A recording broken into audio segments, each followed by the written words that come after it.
কবরে যাওয়ার পরে জিজ্ঞাসা করা হবে না তুমি কি বাঙালি কিনা, কবরে যাওয়ার পরে জিজ্ঞাসা করা হবে না তুমি কি ইন্ডিয়ান কিনা, কবরে যাওয়ার পরে জিজ্ঞাসা করা হবে না তুমি কি চাইনিজ কিনা, কবরে যাওয়ার পরে জিজ্ঞাসা করা হবে না তুমি মালয়েশিয়ান কিনা, কবরে যাওয়ার পরে জিজ্ঞাসা করা হবে না তুমি কি আমেরিকান কিনা, তুমি কি জর্ডান, তুমি লেবানন, কোন দেশ মিডল ইস্টের কিনা, কোন পরিচয় জিজ্ঞাসা করা হবে না। কেবলমাত্র তিনটি প্রশ্ন করা হবে।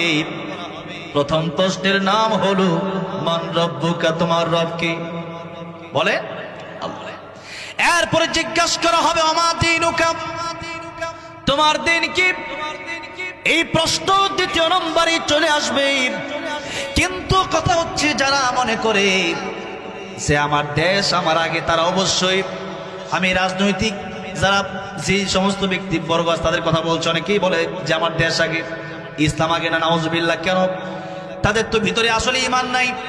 ঈমান কারে বলে ওইটাই জানে না। ঈমানের আন্দোলনে ডাক দিলে পরে তাদেরকে দেখা যায় না।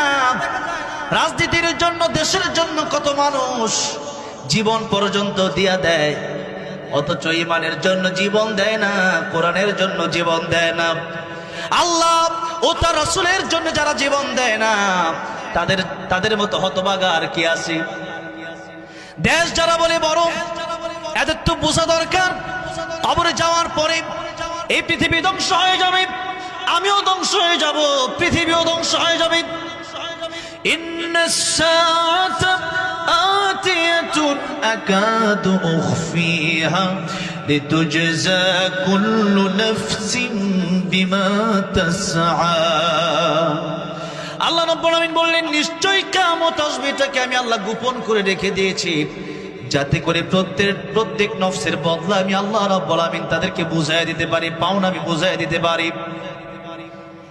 একজন ভালো আর একজন মন্দ, একজন নামাজি আর একজন বেনামাজি, একজন হালাল খায় আর একজন হারাম খায়, দুজন সমান হবে না কোনোদিন। ফারীকুম ফিল জান্নাতি ওয়া ফারীকুম ফিস সাঈর। কিয়ামতের ময়দানে আল্লাহ রাব্বুল আলামিন মানুষকে দুটি দলে বিভক্ত করে দিবেন। একটি দল যাবে জান্নাতে আর একটি দল যাবে জাহান্নামে। ইন্নাল আবরারা লাফি নাঈম ওয়া ইন্নাল ফুজ্জারা লাফি জাহিম। নেক কাজ যারা করবে, আল্লাহর পথে যারা থাকবে, অবশ্যই তারা জান্নাতে যাবে। আর মন্দ কাজ যারা করবে, হারামে যারা লিপ্ত থাকবে, বেঈমান যারা হয়ে যাবে, মুনাফিক যারা হয়ে যাবে, অবশ্যই তারা জাহান্নামে যাবে। সুতরাং ভালো করবেন না মন্দ করবেন সেটা আপনার ব্যাপার। আপনার যদি মনে হয় যে পৃথিবীতে আমি ছিলাম না, আবার একদিন চলে যাব, কবরে আমার প্রশ্ন হবে, কবরে আমাকে জবাব দিতে হবে, আমি এক সময় ছিলাম না, এখন আছে, আবার থাকবো না। আল্লাহ রাব্বুল আলামিন বলছেন, كيف تكفرون بالله وكنتم أمواتا فأحياكم ثم يميتكم ثم يحييكم ثم إليه ترجعون। আল্লাহ বলছেন كيف تكفرون بالله, মানুষ আল্লাহর সাথে নাফরমানি করে, এটা কিভাবে সম্ভব? বাবা যখন একটা সন্তানকে জন্ম দেয়, এই সন্তানকে খাওয়ায়া লালন পালন করে যখন বড় করে, সন্তান যখন সেই বাবার সাথে বেয়াদবি করে, সন্তান যখন সেই মায়ের সাথে বেয়াদবি করে, তখন বাবা বলে কিভাবে সম্ভব আমার সাথে বেয়াদবি করে? আল্লাহ রাব্বুল আমিন যেন সেভাবেই বলছেন, কাইফা, কিভাবে সামনে পারে, তাকফুরুনা বিল্লাহ, আল্লাহর সাথে মানুষ নাফরমানি কেমনে করে? অথচ আল্লাহ রাব্বুল আমিন বলছেন, হাল আতা আলাল ইনসানি হিনুম মিনাদ দাহর লাম ইয়াকুন শাইআন মাযকুরা। মানুষ তো বর্ণনা করার মতো এক সময় কিছুই ছিল না, এখন কথা বলতে পারি, এখন হাঁটতে চলতে পারি, এখন কত কাজ করতে পারি।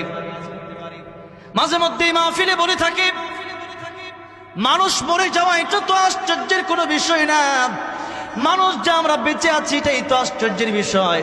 কিভাবে কথা বলতেছি, কিভাবে হাত নাড়াচ্ছি, কিভাবে পা দিয়ে হাঁটছি, কিভাবে কথা বলছি, কিভাবে মানুষের কিভাবে ব্রেন খাটাচ্ছি, আল্লাহ একটা কম্পিউটার যেন ঢুকায় দিচ্ছে, এটা কিভাবে সম্ভব? এটাই তো আশ্চর্যের ব্যাপার। আল্লাহ রাব্বুল আলামিন কেবলমাত্র ইবাদতের জন্য আমাদেরকে পাঠালেন, পরীক্ষার জন্য পাঠালেন। সেই পরীক্ষায় আজকে 200 কোটি মুসলিম নামে, কিন্তু অধিকাংশ মুসলিম ফেল হয়ে গেছে ইতিপূর্বেই। আল্লাহ রাব্বুল আলামিন বলছেন, আল্লাযী খালাকাল মাউতা ওয়াল হায়াতা লিয়াবলুয়াকুম আইয়ুকুম আহসানু আমালা। মানুষকে আমি আল্লাহ জীবন আর মরণ আর জীবন এই জন্য দিলাম, যাতে করে মানুষকে আমি আল্লাহ পরীক্ষা নিতে পারি কে ভালো আমল করে। আর আজকে আমাদের মধ্যে ভালো কাজের প্রতিযোগিতা নাই, শুধু মন্দ কাজের প্রতিযোগিতা। বলছিলাম রাজনৈতিক ব্যাপারে যদি আপনি যান, রাজনীতি করার সময় আল্লাহর কোরআন মানার দরকার আছে না নাই? জীবনের প্রত্যেকটা জায়গায় যখন আপনি আল্লাহর কোরআন মানতে পারবেন, তখনই তো আপনি খাঁটি মুমিন হবেন। আর জীবনে প্রত্যেক কাজে যদি আল্লাহর কোরআন না মানেন, যেদিকে সুবিধা ওইদিকে যদি মানেন, ওইটাই হচ্ছে মুনাফিক। ওইটা কি মুনাফিক? ওই যে আমার ভাই দেখছেন কি লিখছে, সৃষ্টি যার, আইন চলবে কার? জোরে বলেন, আইন চলবে কার? তাবারাকাল্লাযী বিয়াদিহিল মুলকু ওয়া হুয়া আলা কুল্লি শাইইন কাদির। সে আল্লাহ রাব্বুল আলামিন, সে আল্লাহর হাতেই তো ক্ষমতা, বরকতময় আল্লাহ, আল্লাহর হাতেই তো আমরা সবাই। আর যদি কারো মনে হয় যে আমার মতো করে আমি চলবো, আল্লাহ রাব্বুল আলামিন বলছেন, ইয়া মা'আশারাল জিন্নি ওয়াল ইনসি ইন ইসতাতা'তুম আন তানফুযু মিন আকতারিস সামাওয়াতি ওয়াল আরদি ফানফুযু লা তানফুযুনা ইল্লা বিসুলতান فبأي آلاء ربكما تكذبان। ও পৃথিবীর জিনেরা, ইনসানেরা, মানুষেরা, আমি আল্লাহর আইন যে তোমাদের কাছে ভালো না লাগে, আমি আল্লাহর আকাশ জমিন ছেড়ে তোমরা বের হয়ে যাও। বের হয়ে যাওয়ার মতো আমাদের কি ক্ষমতা আছে?